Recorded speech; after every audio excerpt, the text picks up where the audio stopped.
What is meditation? I wanted to know actually. It so happened that in October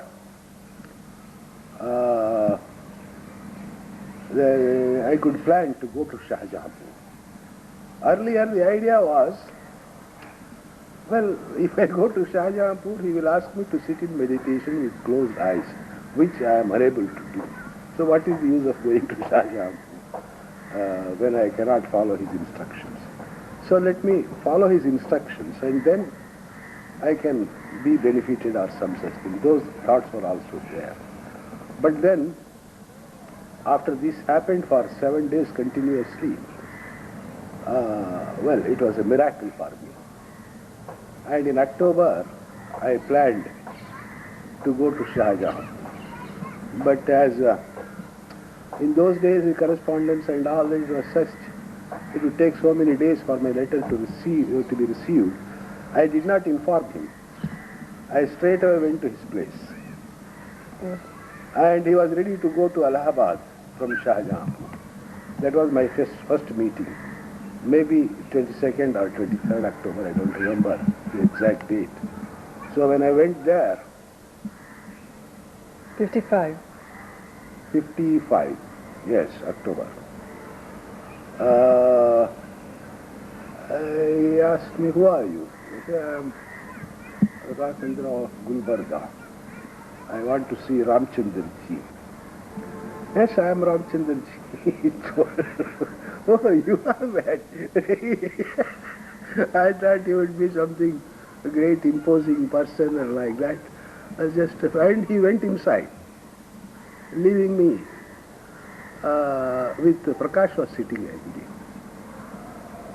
I asked Prakash Babu, I want to meet Ramchandraji. Prakash, he is Ramchandraji, you met him.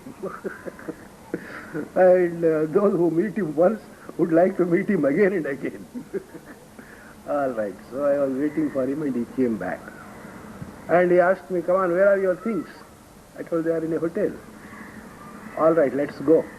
I am going to Allahabad. Oh, I see. So am I disturbing you? I will go back to Gulbarga. Then I told, how can I leave you? You have come from such a long distance. I cannot leave you like that. I will take you along with me to Allahabad. Then all right, I have got vacation. So I can see places. Allahabad is as good as any other place. Well, I am ready to come along with you. So he took me to Allahabad. And we spent a week in Allahabad with Mr. Justice M.L. Chaturvedi in his house. Abhyasis were there. Oh yes, Abhyasis were there. He's Kasturi's uncle, who has written Forward to Reality. There was a lot of conversation, talk, but he asked me, come on, show me how do you meditate. Then I sat before him. I told, I cannot say how do I meditate or I do like this. This thing is happening to me. No, I know, you sit for meditation. I sat for meditation. He observed me. And I told, all right, don't exercise your eyes, he told. What is that? You are trying to see with your eyes. Your eyes are moving about, you are trying to see at your heart with closed eyes, which is an impossibility. That's not the way. Then what is the way? Just close your eyes and think. That's all. Don't try to see. Let your attention go to the heart. All right. Then again I sat. Is it all right? I asked him. Yes, now. You have understood. So... But all the while he was transmitting, I suppose. Yes,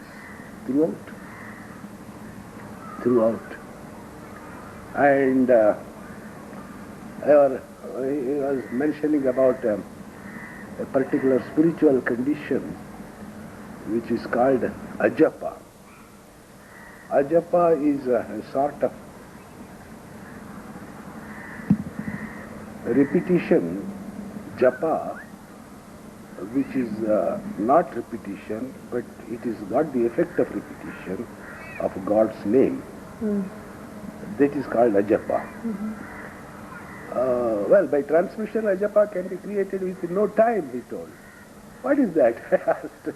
For after doing japa, that according to books, after doing japa for a long time, for years together, one comes to the stage of ajapa. How can it be done within a second when I have not done japa at all, and I hate japa actually. I hated those mechanical repetitions. All right, I told Ajapa has started in you. All right, whatever you mean. I accept it. But whatever it is, I don't know. And then some other Adhyasis, they explained about their experience of Ajapa. An old man was there, Kasturi's father. He told, oh, you have got such a big boon. What is that boon? Your divine vibrations have started in your heart. Master has told, he has created that. Maybe, but I don't know. Funny things. I told sometimes, this ajapa, when it spreads, everywhere there will be the vibration. From here there will be, from here, from every point of the body, there will be vibration. So if that happens, I will go mad, I told you. And then for a week we had a very good time to Shahjahanpur. So I spent one night with Master. During that night, I asked Master, I am going back. What message will you give me to take to my friends? Then he dictated the message. And he asked me to get it typed and send him a copy. All right, I had it. And I told, I came here, Master, why don't you initiate me?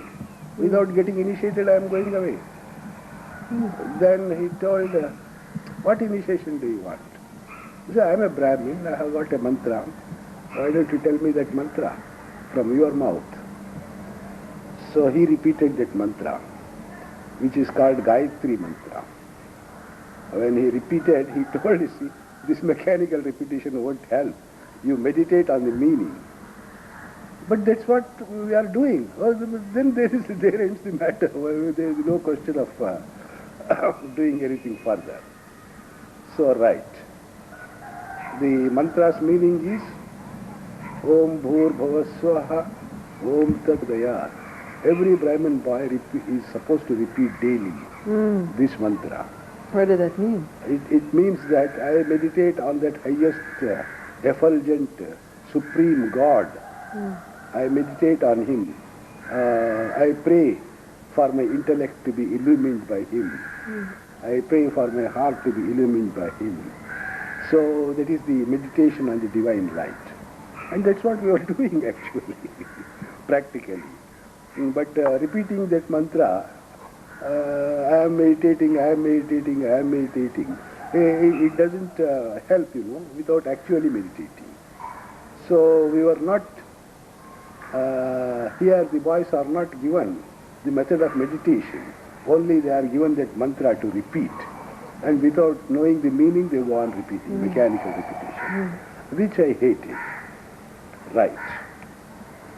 So, the next day, I returned. And while returning on the way, I had had devastating experiences. There was something You returned? Devastating. You returned home, you mean? You returned home. So in that, I would weep and cry and sob on the way, all the way for 2 days and 3 nights. The co-passengers thought, God knows what they thought, but they were leaving me alone. I had to change the train and come back. When I came back home, my eyes were all swollen, and the 8 or 10 days unshaven beard, and all that. I came to Hyderabad, to my brother. He said, what happened to you? He asked me. Because at that time my condition was such that I could see through the people. The persons were not made of solid bodies, but they were made up of vibrations and vibrations only. Some dark vibrations, some bright vibrations, some red and white and whatnot and whatnot. every being, especially human beings, they are made of vibrations. And those vibrations, I could see that what their thoughts were, what they were thinking about, and all those things. And I knew my brother was thinking that I had gone mad. I told, do you think I have gone mad? No, I have not gone mad, be rest assured. Then he told again that was a strange thing for him.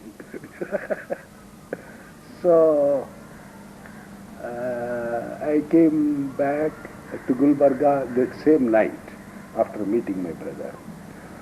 And in the house, I was so what is called, gone mad, intoxicated, so to say, gone mad. I had become very careless. Careless for worldly matters, it's all right. Next day, I went to my duty, to my office. There I was talking or shouting, so to say, at loud voice. So, fellows, you are wasting away your time. I address my colleagues. Have you seen the great master?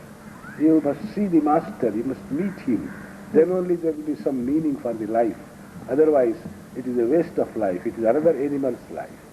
And my boss, a big boss, and he would come. I would ask him, well, Mr. Ram Rao, his name was Ram Rao. We would always call him Sir, Sir, Sir. But at that time, I would call him Mr. Ram Rao. Have you ever thought about the difference between the life you are leading and the life which a dog leads? What happened to you, Mr. Rao? It has nothing. I have seen a great personality, I told, which gives meaning to your life, which orients your living. The dog also, he eats and he procreates children and he fights and dies. The same thing we are doing, in thinking that we are doing it in a refined way, but nothing else. Have you ever thought about it? Then what happened to you? Oh, what happened? Oh, calm yourself, calm yourself. It was inoffensive. He was not offended, by those talks. They were all thinking that I had gone mad. But I would attend to my duties correctly. I would go to my class, complete the hour and come back. Which were your duties at that time? A lecturer. I was a lecturer in engineering sciences. So, in Gulbarga Polytechnic, I was working there. And that happened to be the first of the month or some such thing. There we had to receive our pay. So the accountant or the cashier, he handed over me the monies.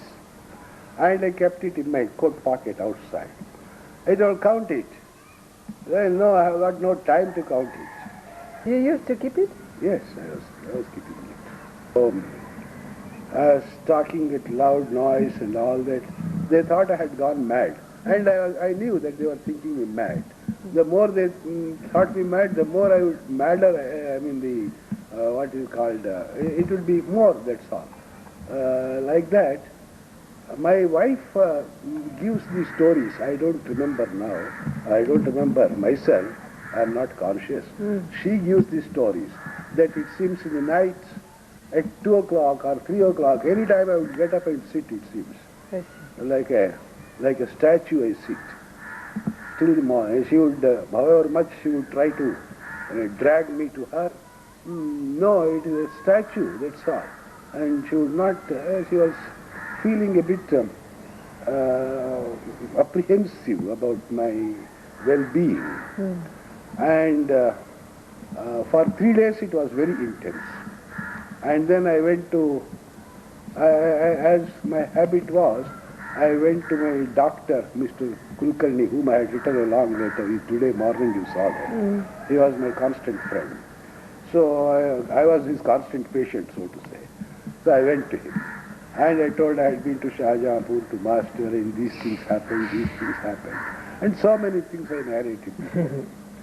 And after 8 days of observation, he told, Mr. Rao, you have got the perfect guru, the most powerful master. Don't leave him. What do you mean? What is... he knew about these things. He was under a guru and all that. So he knew.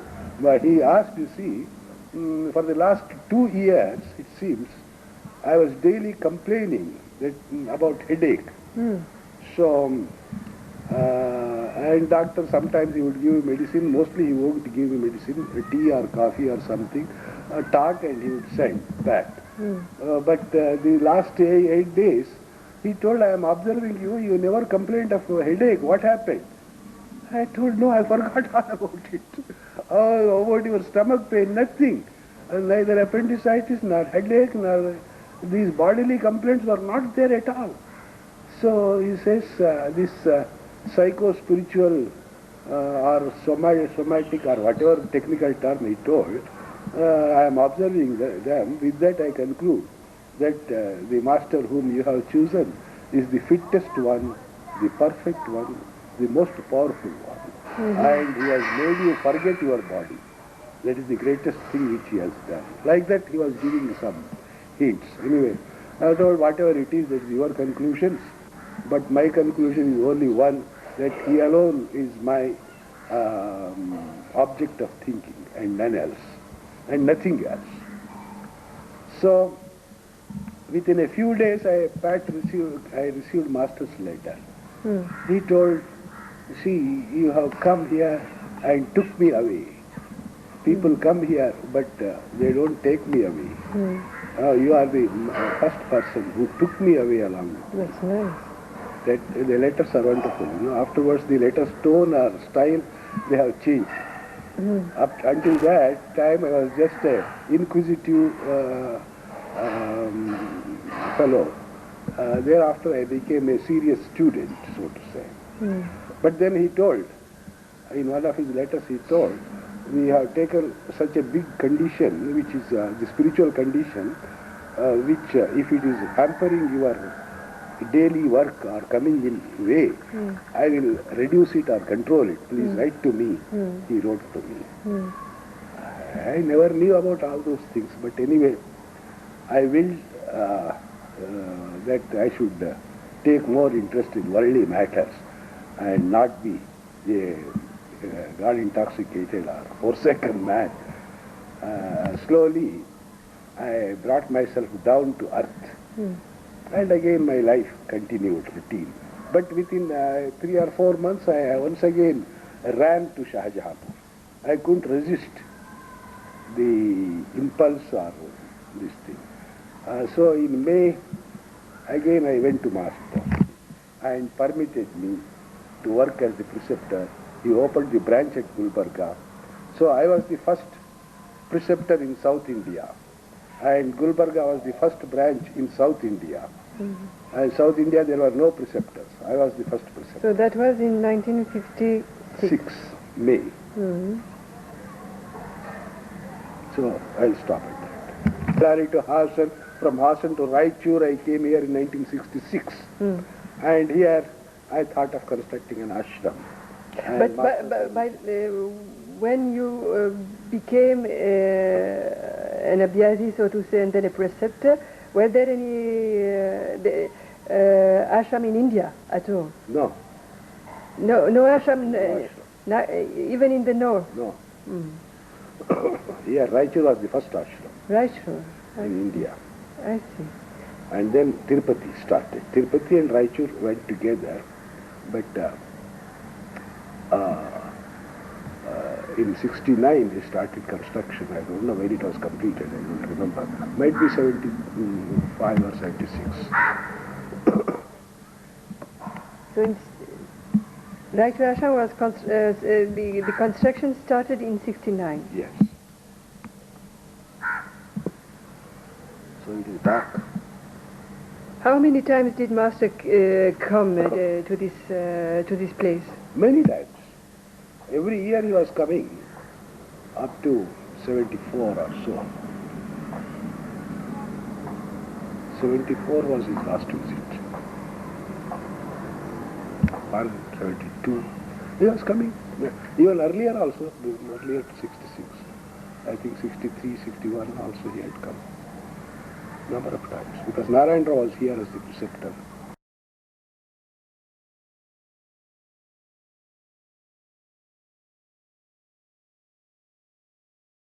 Let's grab anywhere. But it's the center for baggage, comme on le center for dirty money, drug money. C'est bien, t'as pas été que les gens. Ils sont bien avec tout ça.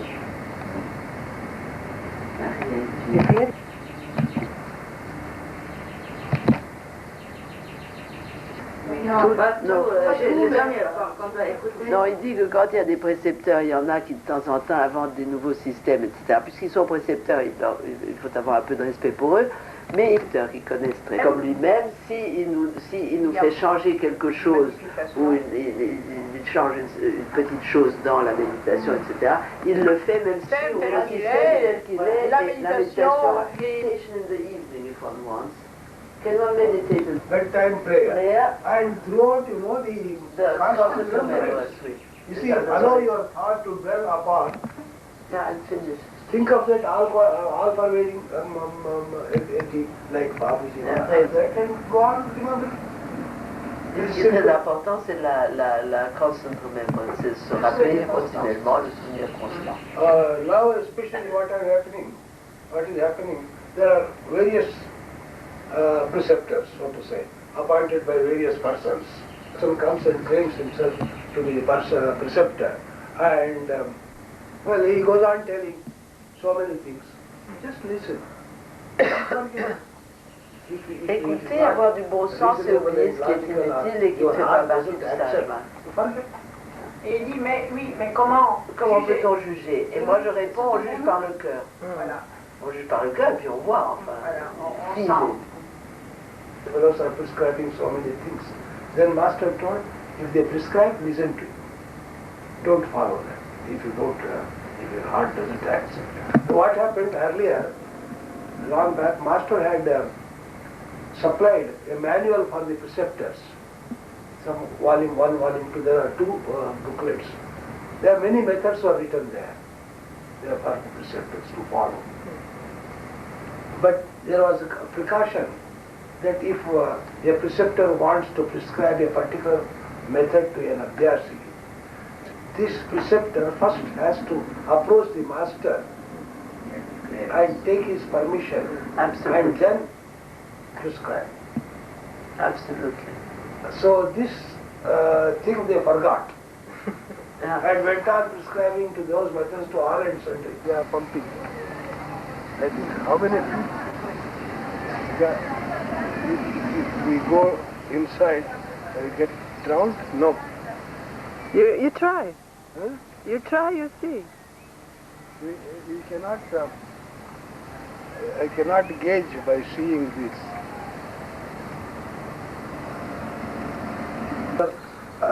Heritage or something, inheritance, you go on giving. It's all right, you go on giving, you are doing good work. But if you are doing good work, it must be replenished. That is not the rule. It's not replenished anymore. There are other ways to replenishment, it's all right. But it's not automatically replenished. Ah, I see. So it could be replenished if you put yourself in a situation being conscious of that. That's right. You put yourself in a situation and work with Pranahuti and you want this energy to grow higher and higher and higher. Pranahuti is entirely different. It is non-material, completely. Yeah. No, not touching the material at all. Yeah. So that sort of Pranahuti Master has given, that is connected with infinite reservoir. Reservoir. That's what I thought. Yes. And I thought that being connected with the infinite reservoir, you should not this limited lake. There is no problem. It is infinite lake. No. But any other thing other than that is having material touch, a limited thing. Limited. It goes on wasting. I understand. How do you use it if you've got to go and buy your vegetables? No, if you are going, if you are doing it in, for a wrong purpose, suppose I tell you, they are very small thing. You have got energy to remove any pain, right? Now, I eat and eat and eat and get indigestion. Pain. I come to you. You use the energy. Again I eat and eat and come to you. You are using it in the wrong way. Yeah. You don't know at all the purpose. You are feeling you are doing a good thing. You give the child a slap. Don't do it like that. You feel that you are doing a good thing. It must be replenished, you say. This fellow is misusing that. Cannot decide which is noble Yeah. and unnoble, I tell you. If you are connected with the divine, Exactly. every act is noble. No. Yeah, that's the If point. you are not connected with it, everything is personal aggrandizement. Yeah. Elle, c'est une démarche spirituelle, j'ai l'impression de vous dire, il faut qu'elle attende pour se servir de ça, d'être arrivée à un niveau, Voilà. alors qu'un médecin, on peut aller voir un médecin pour se faire soigner. S'il ne fait pas de démarche, il peut You are doing that. Ça dure.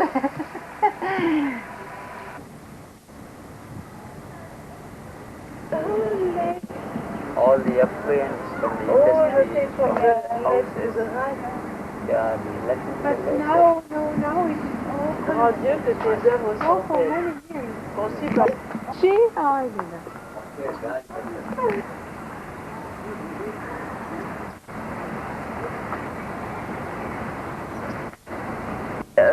Mais c'est assez joli comme ils l'ont fait, ils ont ouvert ça. Et voilà, ça a été construit par Benjamin de Lesser, qui était celui qui a construit Bougie. Et mon grand-père l'a acheté au de Lesser. Tu vois? En quelle année? Au 1880, 1800, une chose comme ça.